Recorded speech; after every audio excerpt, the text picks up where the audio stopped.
আর বউয়ের হচ্ছে বাবি বোন, মানে বিআই বিএন আন্দর, মানে যে বিআই বিএন মানে বিআই বিএন হোক বুড়ার হোক জুয়ান, মানে যুবক হোক বৃদ্ধ হোক, বিআই বিএন থাকতে হবে আন্দরে।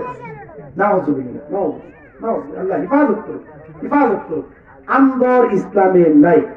এই আন্দরটা হচ্ছে হিন্দুদের, একদম হিন্দুদের। এরা আন্দর করে, মনে করেন বিয়ের পর সাথে সাথে একসাথে আন্দর করে হিন্দুদের। এগুলো দেখবেন কিছু ইসলামিক নলেজ রাখার জন্য বিভিন্ন জিনিস রিসার্চ করতে হয়। এগুলো হিন্দুদের। আন্দরে যাবেন মানে গুনার শুরু, মিটার শুরু, গুনার মিটার শুরু। এটাও জাহান্নামে নিয়ে যাওয়ার মতো কাজ। আন্দর ইসলামে নাই। আন্দর মানে দুধ খাওয়াই দিতে হইব, পান খাওয়াই দিতে পারে না, আংটি পরাই দিতে হইবে। ভাই আংটিকে আমনে পরাই দিতে হবে, জামাই বউরে পরাইতে পারে না, তো এটা কি সবার সামনে পরাই দিব? জামাই গরু নিয়ে ফেলাইতে পারতো না। বা একটা রুমে নেন, জামাই স্বামী স্ত্রীকে বিবাহ করে, তারপরে স্বামী জামাইকে এই বউকে পরাই দিবে, সমস্যা কি? কোন সমস্যা আছে নাকি? সেখানে হাত ধোয়াই দিতে বউয়ে ভাবি না বিয়ান, অনেক কি কি বলে, হাত বিয়ানে ধোয়াই দিতে হইব, দিলে আবার টাকা দিতে হইব। আরে কত ভিন্ন কথা। আল্লাহ হেফাজত করুন। বিবাহকে আমরা সহজ করি।